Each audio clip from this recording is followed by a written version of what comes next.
한자 이야기 낱말 이야기 709번째 시간입니다. 이번 시간은 시댁과 친정, 시댁 또는 시가, 그렇죠. 친정. 오늘 사실은 이 영상이 나간 날이 추석인데, 추석이 되면 시댁, 친정, 처가 이런 얘기가 많이 나오죠.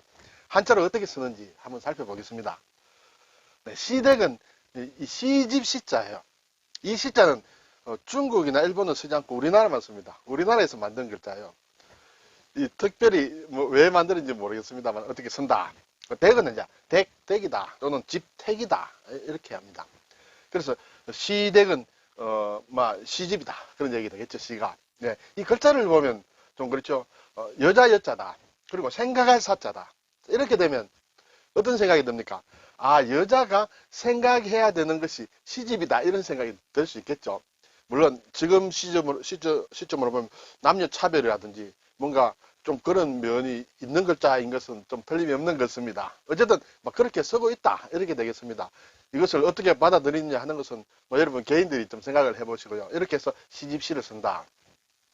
댁은인데 댁이다 집택이다. 그래서 집면자가 들어갑니다. 여기는 이제 발음이다. 부탁할 탁이다. 네, 그렇죠.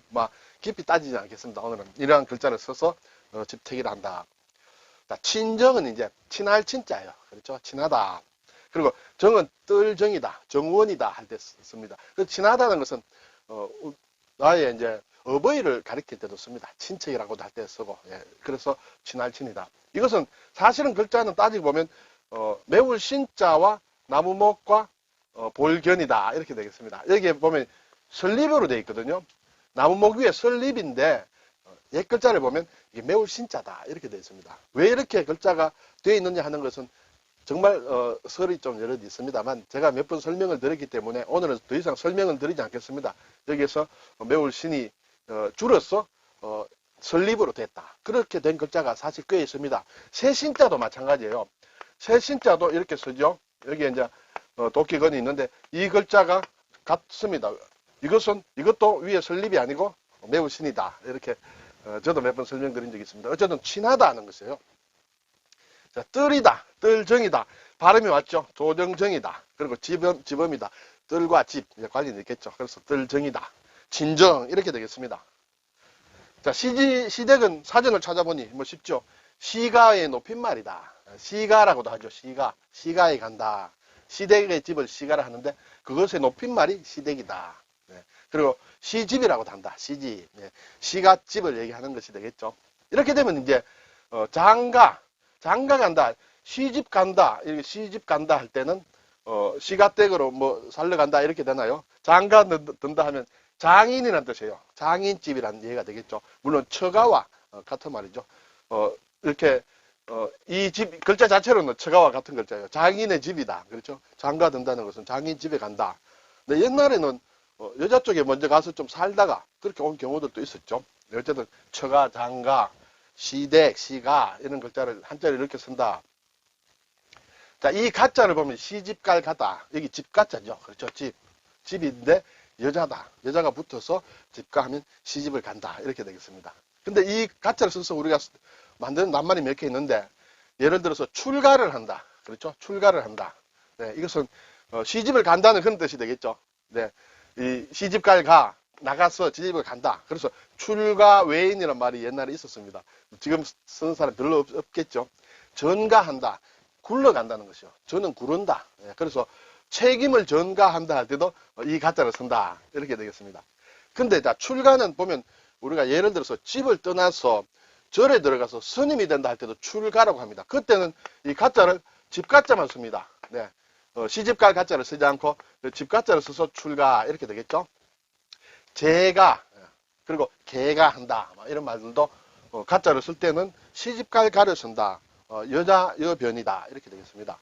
자, 친정은 이제 사전을 보니 시집간 여자의 본집이다. 네, 친가다, 친정집이다 이렇게 얘기를 하고 있습니다. 자, 여기에 친은 이제 친할 친인데 친하다, 가깝다, 친구 할 때도 그렇죠. 그리고 친하다 우리가 친하다 할 때 이걸 씁니다. 네, 사랑하다는 그런 뜻도 있겠죠. 그리고 어버이라는 뜻도 있고 친척이 있다 이렇게 되겠습니다. 그래서 친정이라는 것은 어버이의 집이다. 뜰정이라는 것은 뜰도 되고 마당도 되고 집도 된다. 그리고 조정이라는 뜻도 있다. 그래서 친정이라는 것은 우리 부모님 집이다. 이렇게 되겠죠. 특히 이제 남자 쪽에서는 친정이라 얘기는 안 하지만 여자 쪽에서는 친정, 본가를 얘기한다. 자, 이제 요즘 우리나라는 명절이 되면 사실 고부 간의 갈등이 좀 있죠. 네. 요즘은 코로나 때문에 오히려 좀 줄었다고 합니다. 잘 덜 만나서 그런지 모르겠는데 고부다. 고부 간의 갈등, 고부 갈등. 시어머니와 며느리 그런 뜻이죠. 이 고는 시어머니 고예요. 그렇죠? 여자죠. 시어머니는. 그리고 발음이 왔습니다. 옛 고다. 이렇게 되겠습니다. 그리고 며느리 부, 며느리도 여자다. 여자여. 오른쪽에는 비추다. 빗자루를 얘기합니다. 빗자루를 들고 있는 여자. 얼핏 보면 또 이것도 남녀 차별적인 그런 글자예요. 지금 시점에서 보면. 그렇지만 자, 이것은 빗자루를 가지고 사당을 이렇게 깨끗이 한다. 아주 상당히 중요한 역할이다. 이렇게 볼 수도 있습니다. 자, 여기에서 보면 오늘 집택 그리고 댁 나왔는데 이 글자를 만드는 글자가 부탁할 탁이라고 했습니다. 여기서 발음이 왔죠. 여기에 손을 붙이면 밀다, 밀탁이다. 네, 그리고 말을 붙이면 부탁할 탁이다. 이렇게 되겠습니다. 이 글자와 부탁할 탁과 비슷한 게 진칠둔자예요. 그렇죠? 모양이 비슷하죠? 네, 이 두 개를 헷갈리면 좀 곤란하겠죠? 여기에 세금을 붙이면 무디다, 무딜둔, 둔하다 할 때 이렇게 쓰고 있습니다. 네, 글자를 잘 구별하시기 바랍니다. 자, 오늘 저희 보면 뜰정이라는 글자가 나왔죠. 친정할 때. 이것은 집음자에다가 여기 조정정자를 썼습니다. 이 집음 안에 조정이 들어갔죠. 네, 그래서 조정이라고 할 때는 이 글자를 씁니다. 조정이라고 할 때는. 근데 이 글자와 비슷한 것이 이 글자가 있죠. 끌연이다. 오른쪽에 보면 여기에 삐침에다가 발지자요. 발지자 들어가면 끈다, 끌고 간다. 끌연인데 이걸 두 개를 헷갈리면 안 된다. 이렇게 되겠죠. 그리고 사실은 여기에 보면 뜰정자 그리고 조정정자에 보면 여기에 임자 비슷하게 생겼습니다. 이 임자. 아홉째 정간임, 북방인임인데 이렇게 비슷하게 생겼지만 원래 이 글자에서는 고든 줄기 정이다 이렇게 되겠습니다. 발음도 이렇게 정이죠. 네, 정입니다. 여기에서는 삐침이 있는데 그 아래에 흑토자다. 위에 글자는 삐침이 있고 아래에 선비사다 이렇게 되겠죠. 글자가 사실은 다릅니다. 다르지만은 요즘 이 두 개를 이렇게 잘 구분하지 않습니다. 일반적으로 이 글자를 많이 쓴다. 임자. 그래서 여기에서 뜰정이다. 조정정에도 보면 원래는 이 고든 줄기 정이 들어가야 되는데 이 글자는 사전에 독립되게 안 나옵니다. 이 글자는 나옵니다. 그래서 이것이 북방임이다. 아홉째 청간 임인데 원래 조정정에는 짧게 적어야 되지만 길게 해야 되지만 이렇게 짧게 돼 있다. 그렇게 이해를 하셔야 되겠습니다. 그렇지만은 이 임자가 들어가는 글자는 예를 들어서 맡길 임이라든지 품사기 임이라 할 때는 이 아래 글자가 들어간다. 네, 두 개가 사실은 다른 글자다. 그런데 현재 섞어서 이렇게 쓰이고 있다라는 것을 아시면 되겠습니다.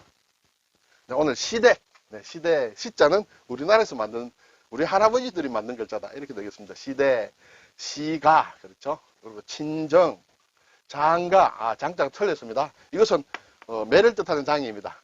장가 할 때 장은 이렇게 적죠. 네, 이렇게 적습니다. 처가, 네. 오늘 추석인데 추석 명절 잘 쉬시기 바랍니다. 감사합니다.